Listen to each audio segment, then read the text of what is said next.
Bam! Oh shit. All right, cool. So how to win over more prospects in less time. And so the purpose of this video, and quite honestly, this channel in general, is just to talk to you guys about everything I know for the most part about the agency space, how to start one. And if you are beginning, hopefully you can use my content to create your own agency from the ground up. That's one of the main goals here. And so I'm just kind of pouring my value and knowledge into the channel. And let's see. So how to win over more prospects in less time. Now, you all hear about how the best closers, Jeremy Miner and other people in this space, how they just hop on these calls with these prospects, and within 15 minutes, they're handing over $10,000, $15,000, $20,000 in 10 minutes or less sometimes. And there's a very this, of course, is a skill developed through decades, not just years or just months, decades. And so I need you guys to understand the frame that get this, oh, it's going to be quick. Get this, oh, I can learn this skill in 1 month out of your minds. Yes, of course, there is a baseline to all skills, and that's a solid 20 hours of work. You can learn pretty much most skills. But in order to actually get into the 0.00001% of that population in that specific niche, that takes decades. And that's just a game of who's going to stay in it the longest. And as we all know, the person who loves to walk is going to beat the person who loves the destination. Same thing with this, same thing with any skill. And so understand that this skill, yes, of course, you can be new to SMMA and this can happen to you, but you need to understand certain cues. You need to understand certain tonalities. You need to understand what the prospect is saying and what the prospect means by what they're saying, because what the prospect says and what the prospects mean are two separately different things. How many times have you hopped on calls and people said to you, yeah, I want to get more lead flow. I want to get more consistent lead flow. We want to, hit 2 mil, 3 mil this year in rev. How many prospects do they want to get more work? Every single one of them. How many prospects end up actually getting more work? Probably less than 15, 20%, because 80% is just the average. 80% just talk shit. 80% just does the normal habitual actions as every other owner, every other contractor. And so this is all surface level. Everything they say is surface level. And for the most part, when it comes to objections or discovery, anything that they say, guys, it's all surface level. What's actually beneath it? You know that picture of the iceberg where it's like 10% is just above the water and then 90% is everything else beneath it. What they say is, yeah, of course, I want to get more lead flow. That's just the 10%.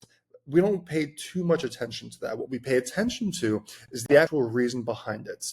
Because during objections, one of the reframes that you have is, do we see money as the problem, or do we see money as the symptom of the problem, right? Because like broke people see money as the problem, but the problem isn't going to be fixed. And so you fix the symptom. And what is that symptom? It's you as an entrepreneur, your mindset, your characteristic traits, or your limiting belief. Those are the truths of it. And that truth is the 90% of the iceberg, that the bottleneck in the actual company, the bottleneck in the contracting company is the prospects you were talking to themselves, because information, it's a mindset, it's a limiting belief.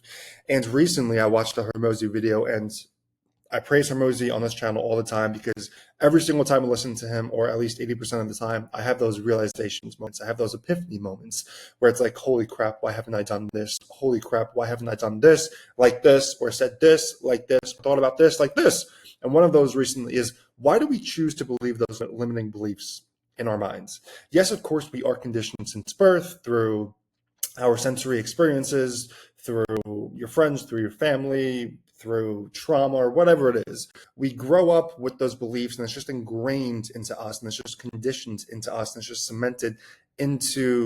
cemented with time over and over again, to the point where it becomes our identity. And he said on one of his videos, he was consulting an 8-figure entrepreneur, and it was in the gym business, which of course he started out on, and came over to his house. It was a husband and a wife. The wife wanted it out because she didn't enjoy the gym business anymore. And so the husband said to Hormozy while they were consulting, yeah, so my wife, she wants an out. We're going to give it 4 months, and then we're going to go from there. And he said in the video, and to them, he's like, why are we choosing to believe that it takes 4 months for your wife to leave? Why can't you just leave tomorrow? And then they thought about it. They sat there, they thought about it, and they were like, yeah, you're right. So the wife left, but That's just a small example, maybe not so relative to what I'm talking about, but like, why is it that we choose to believe our own limiting beliefs? And I think it's because it's part of our identity. I think that over time we just choose to believe what's actually possible. And Matt Shields, incredible person in the space, and he said, he's not in the agency space anymore, but he's like, what if we had a gun pointed to our head? What if you watching this had a gun pointed? Stop calling me. Okay. What if you had a gun pointed to your head and you had to hit 100K a month in 3 months? Would you do it? Yeah, you would. So it's a multitude of things. It's like a mix of like urgency, limiting beliefs, identity, who you are as a person, what we choose to believe, what we choose to ignore, and I wrote down immediately afterwards what he was talking about on this video, and maybe I'll reframe the title of this video. Maybe not so much how to win over more prospects than last time. I'll talk about sales, but I'll talk about mindset as well. Now, I wrote down on shit. If you're watching this, you got deceived. Okay, you got deceived, but maybe not so much, since I'll title something different. But I wrote down right here what he spoke about. Why are we choosing to believe the limits that we put on ourselves? What things are we allowing ourselves to be spoken over by others? And Hormozi said the self-imposing limits that we spoke over themselves and questioning them has been one of the biggest attributes to their growth. And this is Hormozi talking about in his companies themselves, whether it was acquisition.com or Prestige Labs. When they set a goal, when they set a milestone, why is it they chose to believe that those goals took X amount of time? Yes, of course, guys, there are exceptions to the rule. You're not going to go from 0 to 100K a month in 10 days. That's unheard of. When Matt Shields started his 8th or 9th agency with his partner, they went to 150K MRR in 3 months. That's possible. That's an exception. They've been in this space. I'm going to keep going. The reason a lot of people aren't successful is because of the beliefs they have. It's a belief that you haven't identified. And that's typically the bottleneck in most people. It's not the business vehicle, it's the entrepreneur. And as you kind of understand that you are the bottleneck, you are the bottleneck of the company, then you have to identify where these beliefs are coming from. Where these beliefs are coming from, why you so firmly believe them in the first place, if you've been conditioned, if it's something you've been told on repeat your entire life. And what I'm talking about now is specifically tailored to your company, but also on sales calls with prospects. These prospects are simply a reflection, a byproduct of their own perception of the world and how they think about things and how they go about conducting their business, because life is simply a reflection of you. And so you hop on a call and the person's like, yeah, we don't have jobs, we're gonna run out of business in 5 months, blah blah blah blah blah. You ask them, oh, okay, so what have you done to prevent X, consequence negative pattern? What have you done so that X doesn't happen in 4 or 5 months? What have you done since the last 4 or 5 years in business? What have you done to actually get qualified, consistent lead flow for your company? What have you done? And so what you're going to hear is when they respond to that question or those questions, that right there is the limiting belief they imposed on themselves for the last 30, 40, 50 years of their existence. And that belief is what we have to get down to the root objection, the root cause. Remember, the iceberg, 10%, 90%. What is that 90%? Where is it coming from? And you could do this through a series of analogies, metaphors, reframes, and making the prospect realize that they haven't done anything. And if they have, it clearly hasn't worked, or else they still would have been doing it. Whatever they are currently doing isn't sufficient enough. And if they are like, yeah, we're good with what we're doing, with where we're at, then you simply ask them, you create urgency, and you say, why don't you just double down on what you're currently doing? You detach from the sale. You ask them, why don't you just double down on what we're doing? Why are we here on this call right now? Why don't you just put more money towards this? And they're going to tell you whatever the reason is, but you can also detach from the sale, because as Trump said, the person who wins the negotiation is the person that needs the other person the least. I have something that they want. I don't need anything that they want.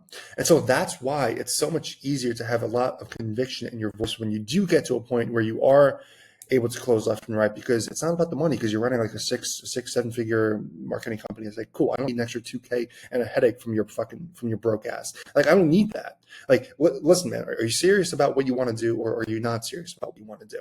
There comes a point where at the end of calls, you can be a little bit more direct depending on the prospects, if it's just not breaking through. But also, if it's not broken through in their mind, it comes back to you as a salesperson, to you as an entrepreneur, to bridge that gap. And it's called a discovery. It's called a discovery call because it's meant for the prospect to discover the truth about their situation. And so I know the first half of the video was about, mindset, Hermosi, why we choose to believe these beliefs in our identities and how they come about. And the second half is more so sales. So I kind of hope it wasn't that deceiving. If you watched this far, thank you. I appreciate your time.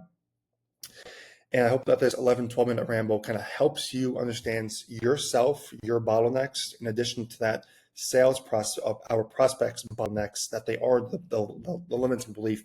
And it's our job to guide them to realize this, because that's not a truth most 50-year-old men want to do with massive egos.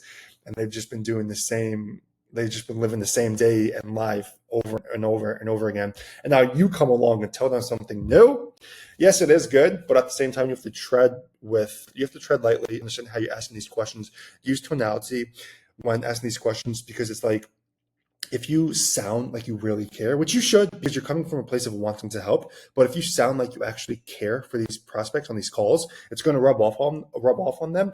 And even if you are asking a pretty direct question, how you ask it can smoothen the impact of the blow onto the product. Like, so for example, yeah, man, I mean, listen, you've told me you've wanted to do this for the last 3 years. You've done X, Y, and Z. It hasn't worked.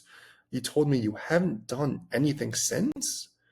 My question to you, man, is like, given that this is important to you and that your family relies on this, your company relies on this, why haven't you done anything about it? And so when you ask someone the question like that with sincerity and actually coming from a place of wanting to care and with a specific type of tonality that is based in empathy, then they're not going to see it as like more so combative, but rather you're wanting to help, and which is what we are doing at the end of the day if you truly believe in what you're doing. So tonality is important. But again, I hope this video helps with sales and mindset, why we choose to believe these limiting beliefs. And that's pretty much that. We're back in Mexico. We're locked in. We're in the trenches. Here we are at our place. We have a rooftop, which is amazing. So I have my own private rooftop and a pool, which is sick. And so that's an incredible thing to have, right? But all right, cool. Peace. Hope this was of value. All righty.